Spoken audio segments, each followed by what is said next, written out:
Banyak orang menganggap bahwa perempuan tidak sekejam laki-laki dalam dunia kejahatan. Tapi kenyataannya berkata lain, inilah penjara perempuan paling berbahaya di seluruh Amerika Serikat.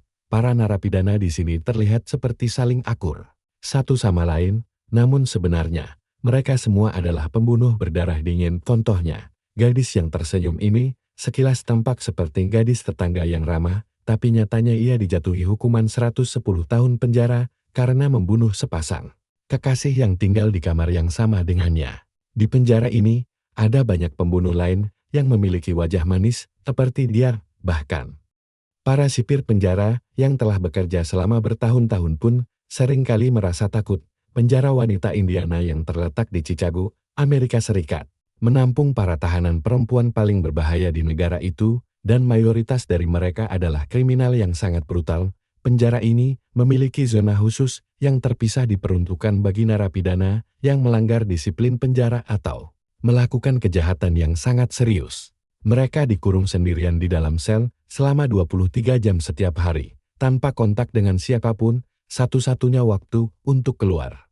Setiap kali akan keluar dari sel, narapidana di zona ini harus dikawal ketat oleh petugas lapas. Sebelum meninggalkan sel, mereka akan diborgol oleh para penjaga. Setelah keluar, mereka juga dipasangi rantai di kaki, bahkan saat mandi pun, mereka tidak diperbolehkan melepaskannya. Nama narapidana ini adalah Sarah Panda, dan dia dianggap sebagai perempuan paling berbahaya di seluruh negeri. Ia dijatuhi hukuman 110 tahun penjara karena kasus pembunuhan, dan kini telah menjalani isolasi di sel tertutup selama 5 tahun lebih lama dibandingkan tahanan lainnya. Tapi kenapa pihak penjara menghukumnya seberat itu? Karena dia melakukan sesuatu yang mengguncang seluruh negeri dan mempermalukan institusi penjara. Panda dulunya dikenal sebagai perempuan cantik di masa mudanya, pandai bercanda, dan sangat lihai memanipulasi para pria. Pada tahun 2000, dia dituduh membunuh sepasang kekasih yang tinggal serumah dengannya. Setelah terlibat dalam sebuah pertengkaran, faktanya, yang melakukan pembunuhan secara langsung adalah pacar Panda. Namun hasil penyelidikan polisi mengungkap bahwa Pandalah dalang dari segalanya. Dia yang merencanakan semuanya dari balik layar, membeli senjata, dan membantu menghilangkan jejak dengan membuang mayat. Di pengadilan, Panda berusaha menyalahkan seluruh kejadian kepada pacarnya dan mengaku dirinya tidak bersalah. Panda mengaku tidak bersalah, tapi hakim tidak mempercayainya. Pada akhirnya, dia dinyatakan bersalah atas 2 pembunuhan dan dijatuhi hukuman penjara. Namun kisah ini belum berakhir. Pada bulan Agustus tahun 2008, Panda berhasil melarikan diri dari penjara dengan tingkat keamanan maksimum. Kejadian ini membuat reputasi penjara jatuh bebas. Ternyata, dia sendiri yang mengambil inisiatif untuk merayu seorang penjaga penjara dan berhasil. Sang penjaga jatuh cinta kepadanya, dan mereka menjalin hubungan asmara di dalam penjara ini. Membuktikan bahwa Panda adalah manipulator ulung. Penjaga tersebut adalah orang yang bertugas mengemudikan truk pengangkut bahan bakar menuju penjara. Panda mendekatinya dengan satu tujuan, karena dia tahu, setelah kabur dari penjara, dia akan membutuhkan banyak uang. Panda pun meminta penjaga itu menyelundupkan sejumlah besar barang ilegal ke dalam penjara, lalu menjualnya kepada para tahanan lainnya. Dari bisnis gelap itu, Panda mengumpulkan banyak uang. Pada hari pelariannya, dia menyembunyikan seragam penjaranya di atap dan mengenakan pakaian biasa. Penjaga yang sudah menjadi kekasihnya menjemputnya dengan mobil. Panda bersembunyi di kursi belakang dan akhirnya berhasil kabur. Ia menjadi buronan selama 4 bulan dan kisah pelariannya langsung menghiasi berita utama nasional. Panda pun dinobatkan sebagai buronan wanita paling dicari di negara itu. Inilah rekaman nyata saat Panda akhirnya ditangkap kembali.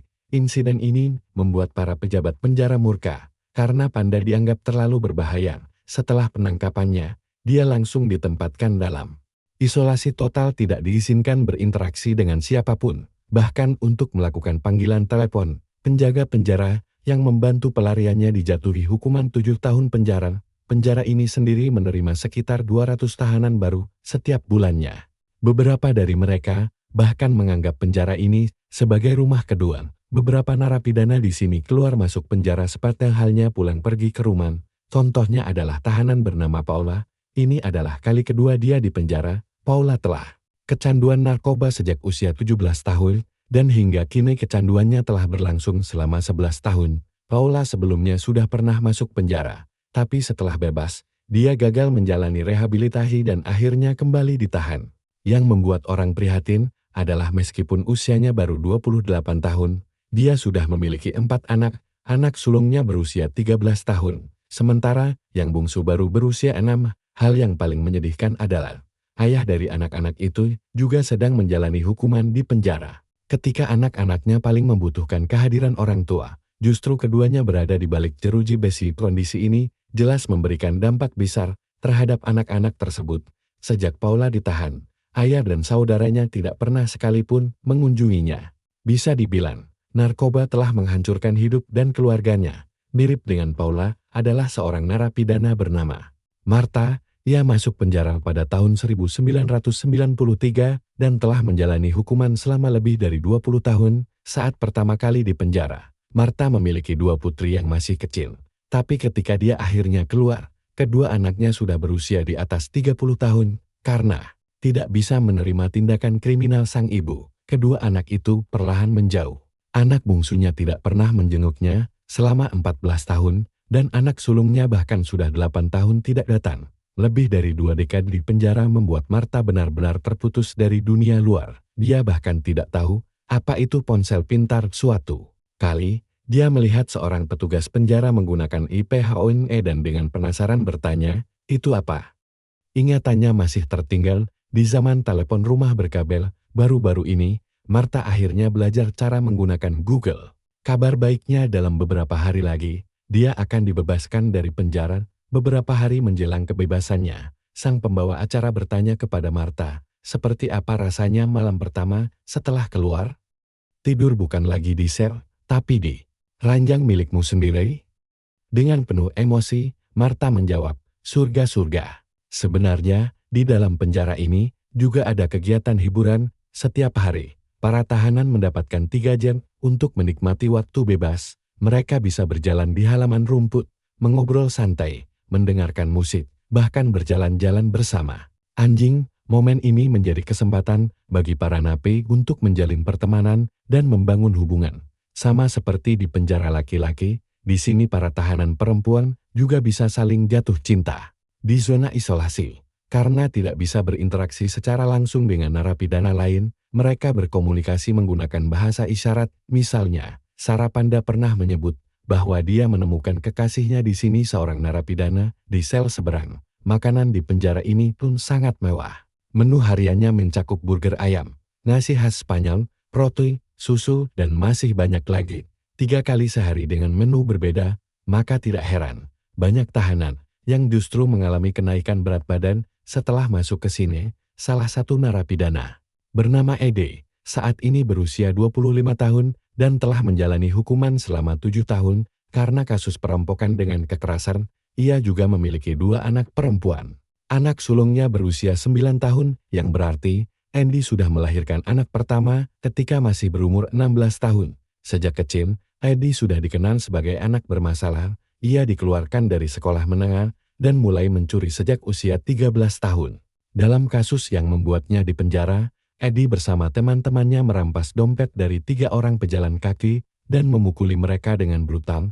Aksi kejinya sangat bertolak belakang dengan wajah manisnya. Yang lebih mengejutkan lagi, dari kejadian itu, mereka hanya mendapatkan uang sebesar $300, namun dijatuhi hukuman 16 tahun penjara. Meski begitu, Eddie menganggap dirinya tertangkap kali ini hanyalah karena nasib buruk.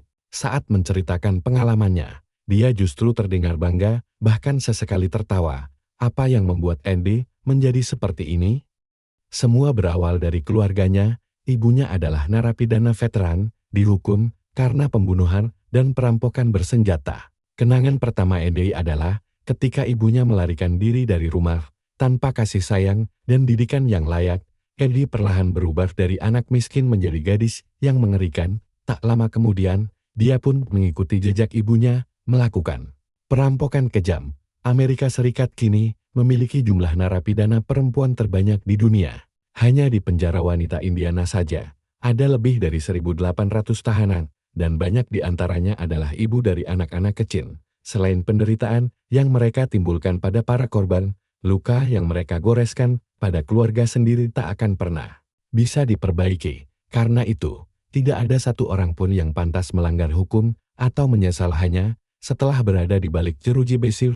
Hai, kalau kamu suka video ini, jangan lupa klik dan subscribe. Kita akan terus membongkar sisi gelap dunia yang jarang dilihat orang. Sampai jumpa di video berikutnya.